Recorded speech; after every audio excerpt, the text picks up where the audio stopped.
राजा इंद्र बने हर साय, सुंदर नाचती नाच अप्सरा।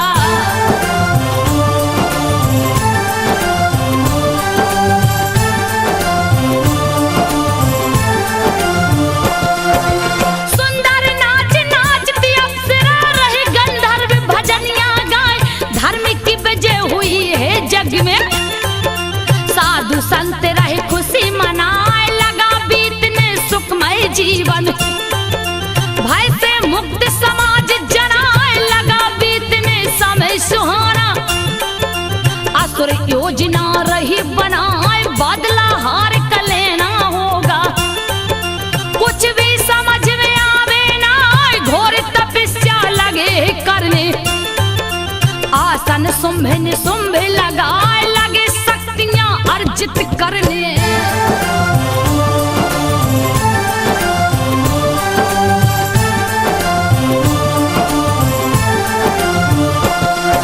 लगे शक्तियां अर्जित करने, ब्रह्मा को आहुति चढ़ाए। हो गए दोनों परम बलशाली, बिगुल युद्ध का दिए बजाए। लड़ने को तैयार हो जाओ, सुनो इंद्र तुम ध्यान लगाए। नहीं बचेंगे देवता कायर, चाहे जितना करो उपाय। किए चढ़ाई स्वर्ग लोक पे, भारी सेना संग लिवा। एक से बढ़कर एक सूरमा, राक्षस दल में रह चिल्लाए। लगी खबर है स्वर्ग लोक में,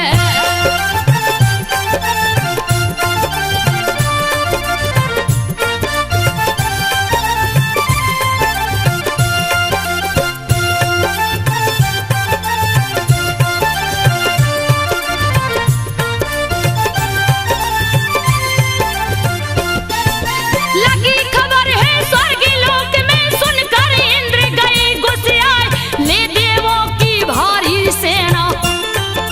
चले तुरंत ललकार मचाए, छिड़ गया युद्ध भयानक भारी। क्या होगा कुछ कहा न जाए, बहने लगी लहू की दरिया। खून से धरती गई सनाए, भारी पड़ने लगे दानव। देवता सभी रहे घबराए, एक असुर 10-10 को मारे।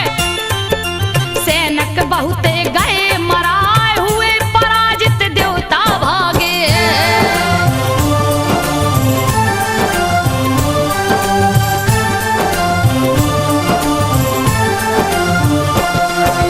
हुए पराजित देवता भागे, पीछे असुर रहे दौड़ाए। कब्जा हो गया स्वर्ग लोक पे, सुंभे निसुंभे मगन मुस्काए। देवों के आसन पर दानव, झूम झूम रहे खुशी मनाए। हो गए बेघर सभी देवता, राजपाट सब गया छिनाए। भर गया कष्ट से जीवन सारा, कुछ भी समझ में आवे ना। घूम रहे जैसे बंजारा, जीवन अपना रहे बिताए। बीच राह में मिल गए नारद,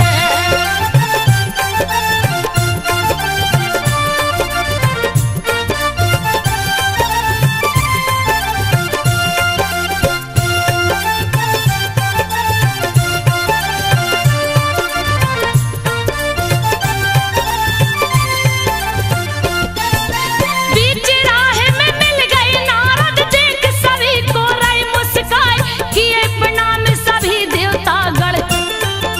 मुनिवर को है शीस झुकाए, लगे पूछने नारद ज्ञानी। व्यंग की भाषा सही न जाए, क्यों लटका है मुंह वीरों का। कारण क्या है दो बतलाए, कुछ नहीं छुपाया आपसे मुनिवर। कहने लगे इंद्र समझाए, नमक जले पर है मुनि ज्ञानी। बिना वजह क्यों रहे लगाए, क्रोध न करिए नारद बोले।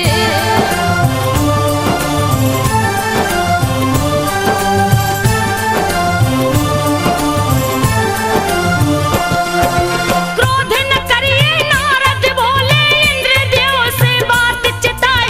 कहने लगे तब सारे देवता, करिए मुनिवर कोई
दिव्य ज्योति निकली है आए उसी ज्योति से माता रानी।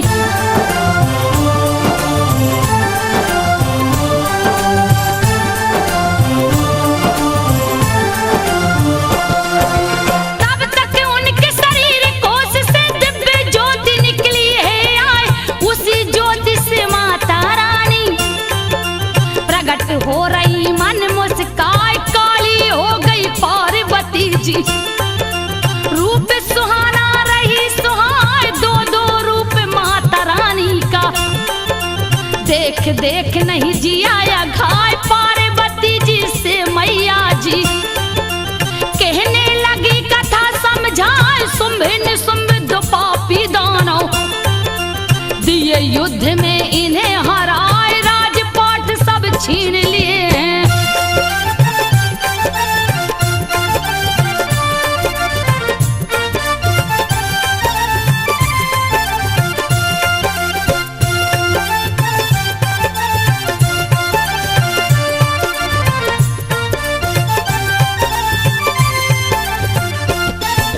राजपाट सब छीन लिए हैं स्वर्ग पे लिए अधिकार जमाए।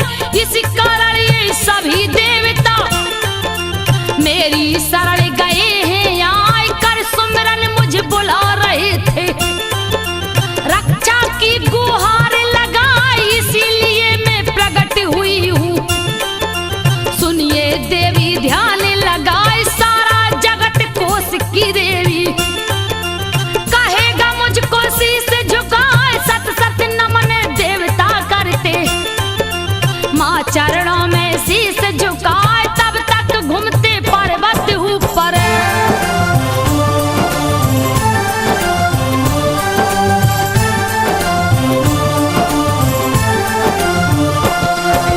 तब तक घूमते पर्वत ऊपर शुंभ के दूत गए हैं आए। चंड मुंड चालाक गुप्तचर छुप कर देखत ध्यान लगाए। तीनों लोकों में सबसे सुंदर यह देवी है रही जना। लगे कल्पना मन में करनी गर अपनी रानी बन जाए। राक्षस कुल की शान बढ़ जाती। मुंडी दोनों रहे हिलाए क्षण भर में फिर हुए गायब।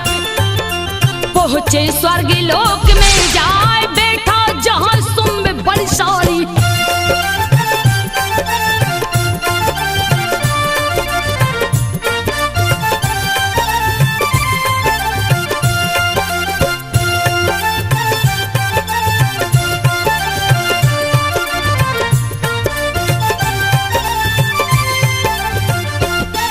बैठा जहां शुंभ बलशाली किए प्रणाम शीश झुकाए। महाराज की जय जय होवे कहते दोनों बात बनाए। आज हिमालय पर्वत ऊपर अचरज भारी गया दिखाए। तीनों लोक में सबसे सुंदर नारी एक गई है यार। दिव्य कांति है उसके तन की। दिव्य प्रकाश रही फैलाए है अश्वरेश्वर पता लगाओ। उस तिरिया का जल्दी जाए हीरे जैसे आंखें उसकी।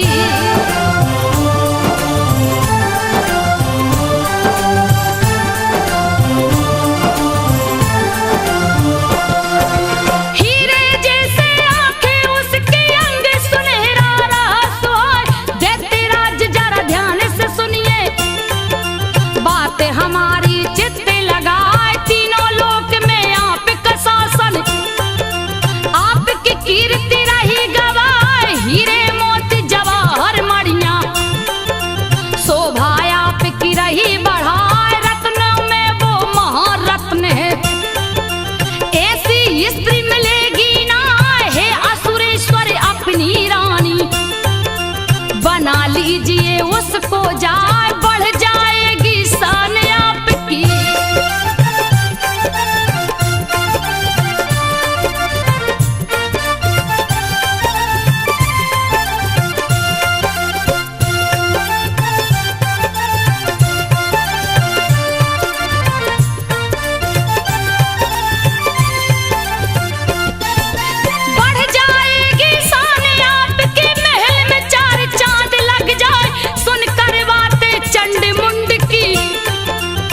देवी को लाओ बुलाए, ऐसी युक्ति वहां लगाना, खुद चल कर वो जाए आए, जैसी आज्ञा महाराज की।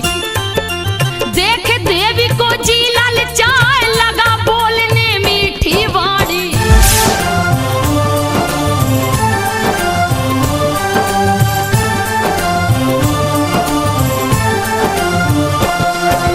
लगा बोलने मीठी वाणी, वह देवी को शीश झुकाए। राजाओं के जो राजा हैं, जिनसे तीनों लोक थर्राए, शुंभ जिनका नाम है देवी। सुनो बात को ध्यान लगा, दूत उन्हीं का मैं हूँ आया। सुनो संदेशा ध्यान लगा, सुन माता की बात निशाचर। कहने लगा बात समझा, तुम्हें नहीं मालूम है देवी, वरना बातें करती ना तीनों लोक के जो परमेश्वर है।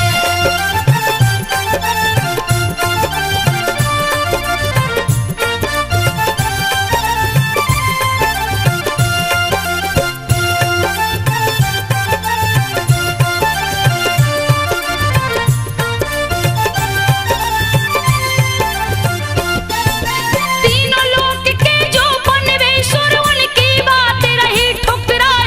शुंभ के वध की तेरी प्रतिज्ञा, बाल हट है रही जनाए। मती गई है तेरी मारी, या तेरी मौत गई है, या इतना कह कर दूत चलो है। पहुंचा है दरबार में जाए, देख दूत को शुंभ बोला। कहो देवी का हाल सुनाए, बोलो दूत वह कब आवेगी। हाथी घोड़ा दूं भिजवाए, शीश झुका कर दूत बोला।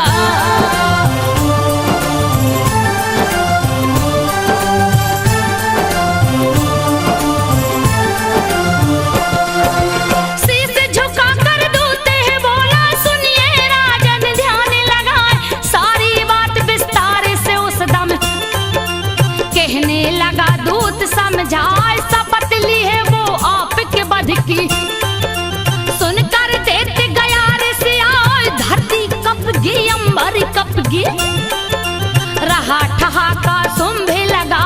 कुपित हुआ असुरों का राजा, सेनापति को लिया बुलाए। कहा धूम्रलोचन तुम जाओ, अपनी सेना साथ लिवाए। कैसे पकड़ कर उस दुष्टा को,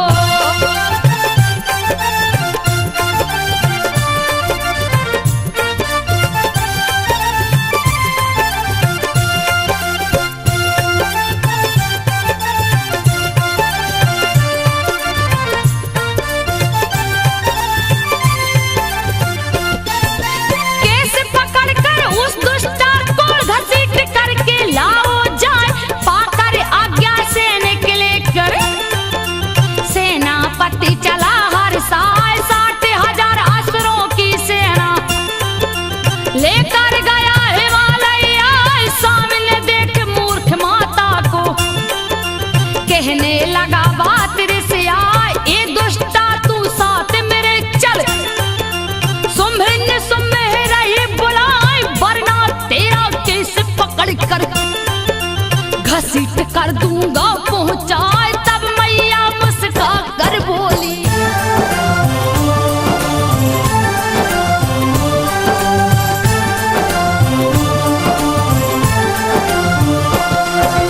तब मैया मुस्का कर बोली,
हत्या कर देना तुम जाए पाकर आज्ञा देते राज की।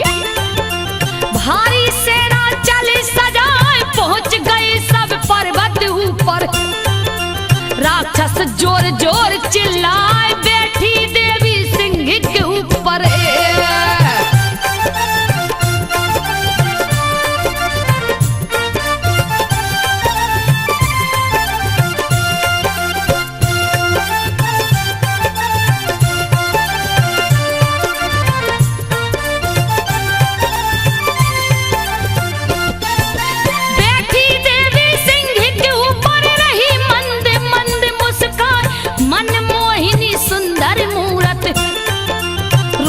अनोखा रहा सुहाय चंड मुंड उत्पात मचोते। चले पकड़ने जोरे लगाए कोई धनुष कोई खड़ग लियाए। कोई रहा तलवार नचाए कि अकेली देवी मैया। चारों ओर असुर मुस्काए चले पकड़ने माँ को पापी। गया क्रोध मैया को आए लाल नेत्र विकराल हुए।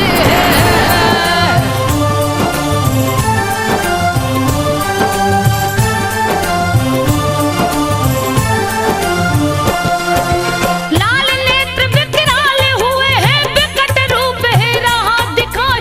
काली कपाली प्रकट हुई है धरती अंबर गए थर्राए। चीता चर्म की साड़ी तन पर नरमुंडों की माला सुहाए। लप लप लप लप जीभ निकाले लाल लाल रही आंख दिखाए। काली रूप में काले आया अब तो असुर बचेंगे ना। लगी गर्जना करने मैया हाथ में खप्पर रहा सुहाए। लगी पकड़ असुरों को खाने।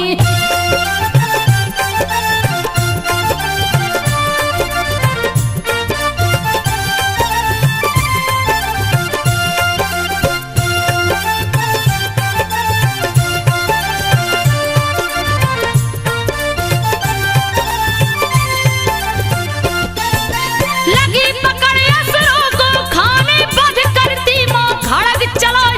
पीने लगी लहू असुरों का लगे भागने जान बचाए। हाथी घोड़ा बरछी वाला खाने लगी मैया मोहबाई। एक एक बार में लाखों सैनिक मुंह से काली रही चबाए। हो गया युद्ध का दृश्य भयानक देखत जी बहुत ही घबराए। सारा तीरथ सैनिक माँ खाती देखे चंड मुंड गुर्राए। कुचल गए पैरों से कितने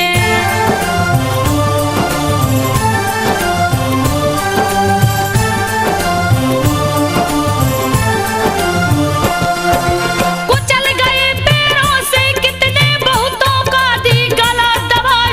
बाल पकड़ कर घुमा घुमा कर फेंकी गिरे कोसों दूर जाए। धरती अंबर सागर नदिया सभी रक्त से गए रंगाए। देख चंड वही रूप भयंकर दौड़ा है तलवार उठाए। हाथ धनुष बाण चलाता मुंडे हौसला रहा दिखाए। जैसे बादल पानी बरसे वैसे बाण रहा बरसा। चक्र त्रिशूल गदा कटारी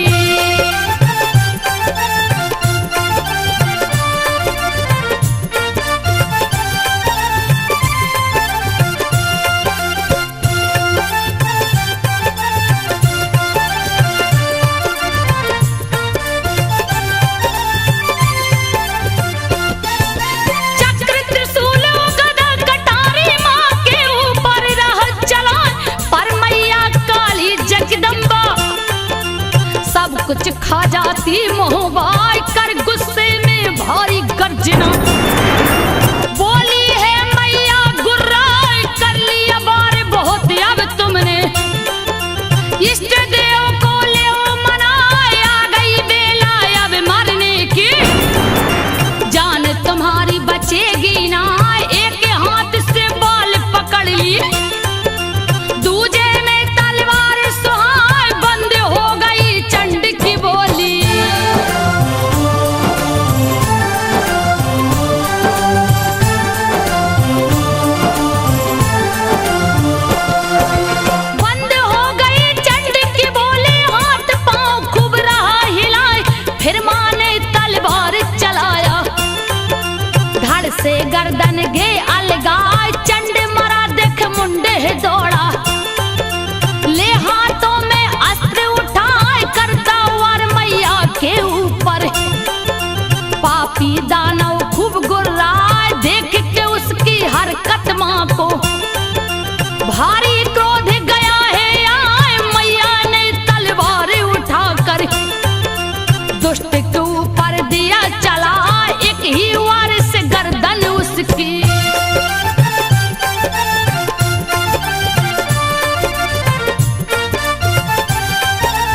गर्दन। देवी माँ बोली मुस्कान, चामुंडा अब नाम तुम्हारा।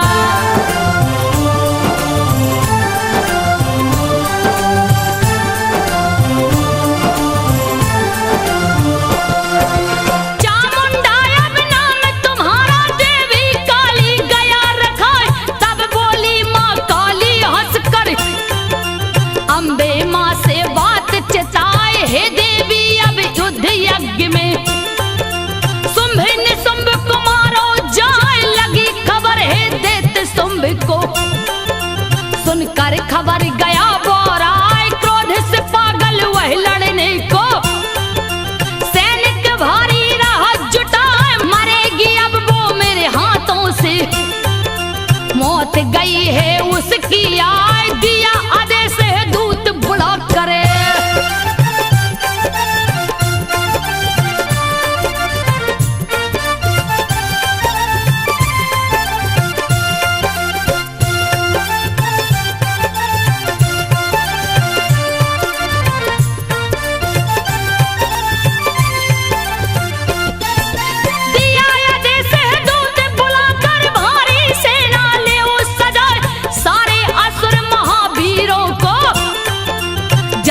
खबर दे पहुंचाए। कहने लगा है दूत से उस दम, एक बात शुंभ समझाए। भारी सेना ले असुरेश्वर, चला गरजता जग थर्राए। आज महासंग्राम छड़ेगा, काल का मेघ रहा मड़ राय। देवी देवी अब विशाल सेना, असुरों पर रही क्रोध दिखाए। खींच प्रतंचा धनुष कमाने,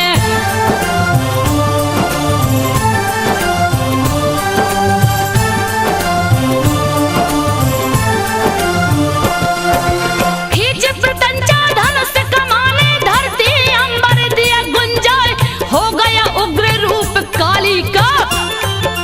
लगी गरजने है गुर्राए, चारों ओर असुरों की सेना खड़ी घेर कर रही मुस्काए। हाहाकार मचा देवों में, रहे ठहाका असुर लगाए। जुटे देवता नभ मंडल में, युद्ध का करने लगे उपाय। ब्रह्मा विष्णु शिव के तन से निकल देवी माँ गई है आज। जितने देवता उतनी देवी,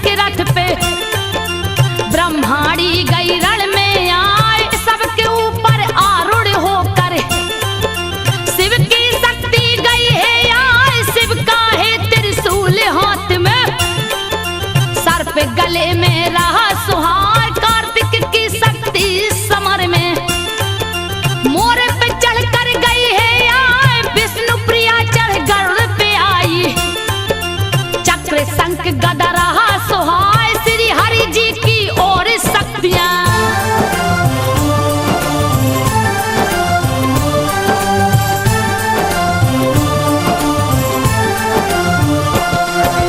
श्री हरि जी की और शक्तियां बराह रूप धर गई हैं आए। नरसिंह रूप धर आई भवानी, भारी गर्जना रही सुनाई। इंद्र की शक्ति वज्र हाथ ली, ऐरावत चढ़ गई है आए। देख समय शिव शंकर बोले, सुनो चंडिका ध्यान लगाए। सुन करके शिव निर्मल वाणी, क्रोध गया असुरों को आए। कात्यायनी की ओर चले हैं, युद्ध बिना कुछ नहीं सुहाए। असुरों की वह भारी सेना,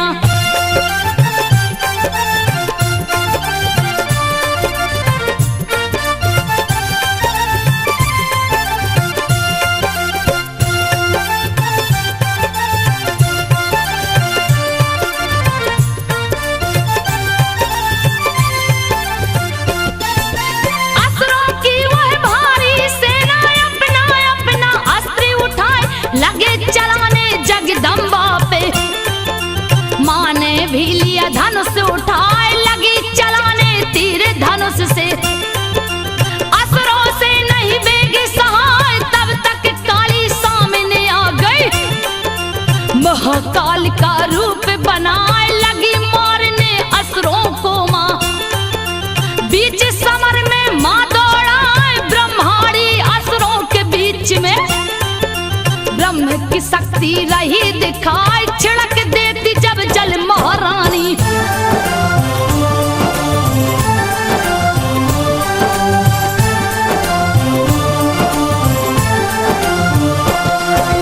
छिड़क देती जब जल महारानी, शक्तिहीन असुर होई जाए, महेश्वरी ले शूल हाथ में।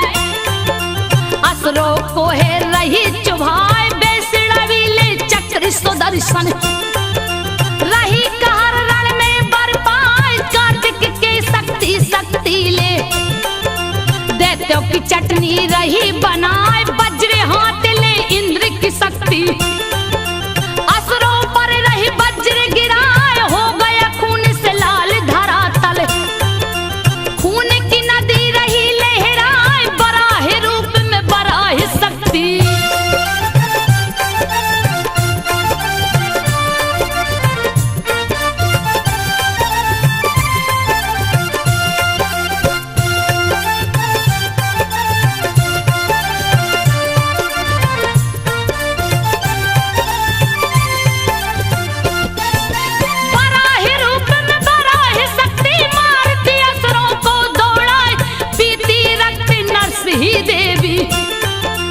सिहनाद से जग थर्राए, शिवदूती के अट्टहास से। मर गए कितने मोह बिचकाए, जो गिर गया वो उठ नहीं पाया। पैरों तले वो गया कुचाए, लगी दौड़ने सभी देवियां। लगता कालश्यम गया, धरती ऊपर लहू का कीचड़। लाशों का रहा ढेर दिखाए, लाखों करोड़ों कटी मुंडियां।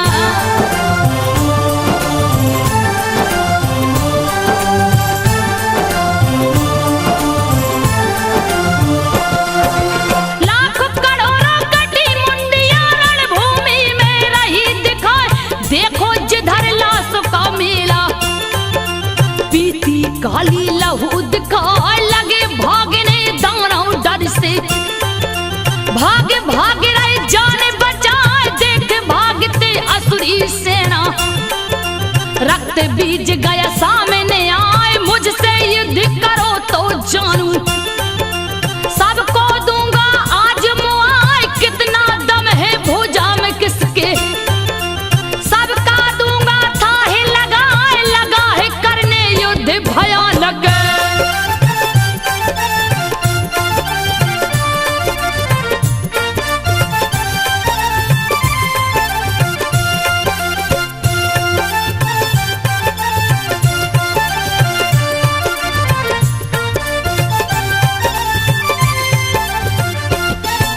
लगा है करने युद्ध भयानक, इंद्र शक्ति से जोर लगाए।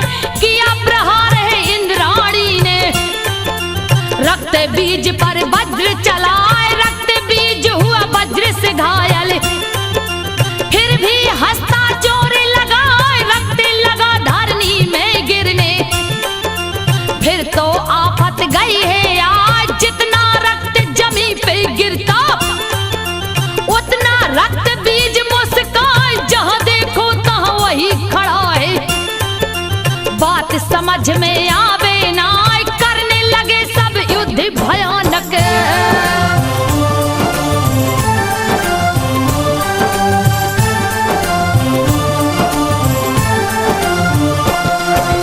करने लगे सब युद्ध भयानक, लड़ती देवियां धनुष उठाए।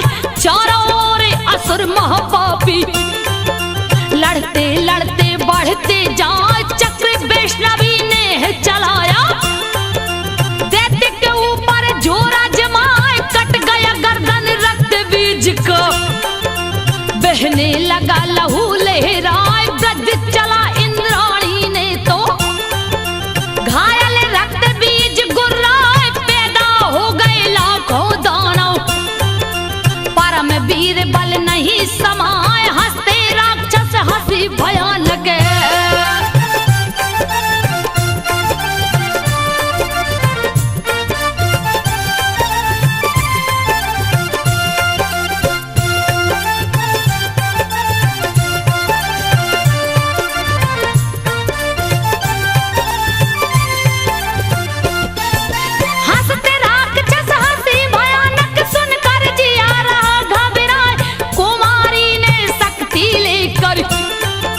रही बराही खड़ग चलाए, माहेश्वरी त्रिशूल से मारे, फिर भी दानव नहीं ओराए, लगे छकाने माताओं को। रणभूमि में जोर लगाए, रक्त बीज संपूर्ण जगत में, रहा ठहाका खूब लगाए, लगे कांपने भय से देवता। अब तो विजय मिलेगी ना, देख उदास माता देवों को।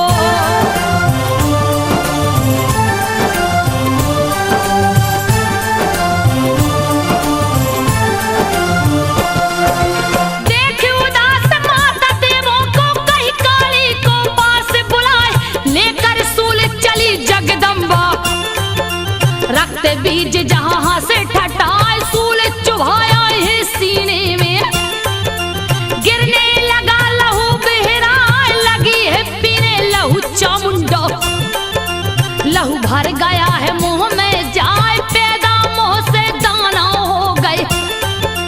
काली हंस हंस गई चबाए, माँ के ऊपर गदा चलाया। पापी रक्त बीज बोराए, तन के असर नहीं हुआ चोट का।